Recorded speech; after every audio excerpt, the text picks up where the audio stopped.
कर्म चार प्रकार के होते हैं।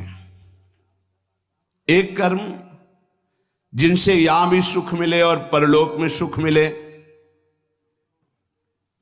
जैसे हम यहां किसी भूखे को भोजन पवा देते हैं तो हमारी संपत्ति भी बढ़ेगी और परलोक में इसके पुण्य का बड़ा लाभ प्राप्त होगा।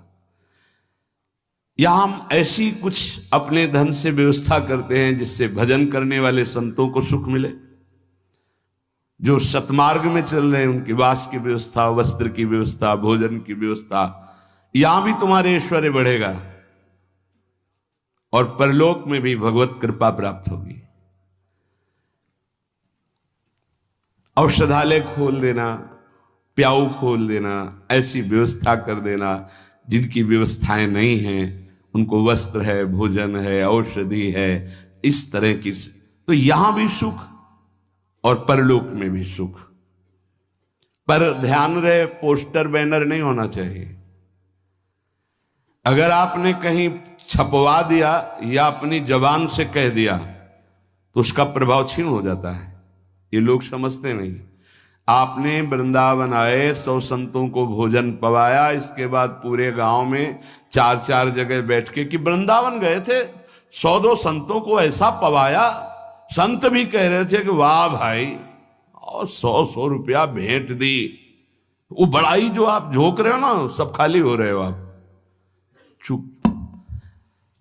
ये लोग कुछ ऐसे देहाभिमानी होते हैं कि एक पंखा भी टंगवाएंगे ना तो पंखा की हर पंखुड़ी में जिला अमुक, बाबा का नाम, दादी का नाम और ये नाम और वो नाम, अपना नाम, पूरा पता, फोन नंबर सहित पंखा में ऐसे देखे गए। कुछ भी करना है ये सब। तुम्हें अपने नाम की चिंता है या संतों की सेवा की चिंता हुई?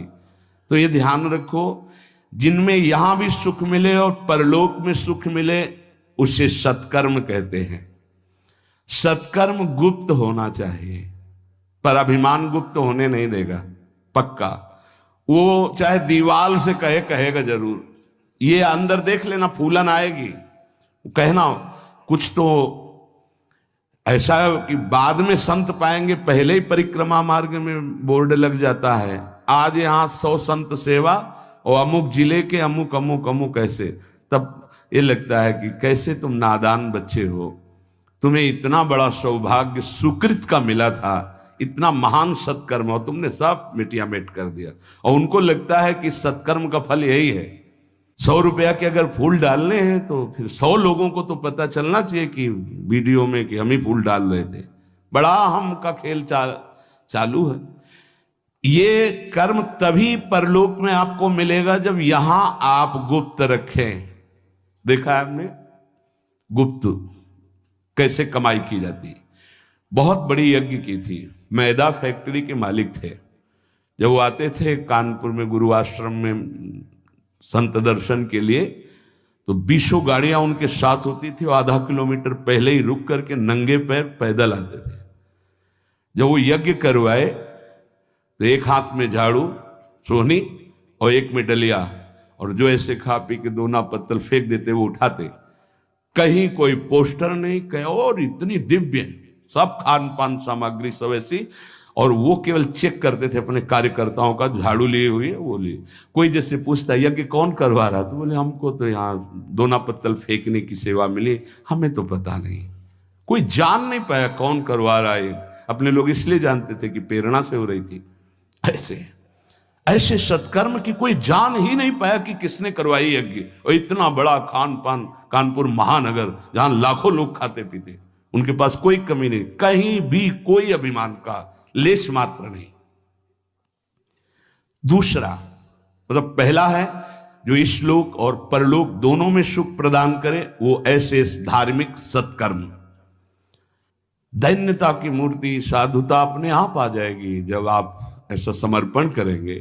कितने ऐसे, एक नहीं कितने ऐसे जिनको ये है ही नहीं कि हमारी जानकारी कोई, कि हम कुछ सेवा करते हैं। अहम को पुष्टता चाहिए। इस लोक परलोक में यदि अपने कर्म का जो सुकृत है तो भगवान से प्रार्थना करो कि कोई न जान पावे, ऐसा कार्य करो, तो वो आपको इस लोक और परलोक दोनों में उन्नति प्रदान करेगा।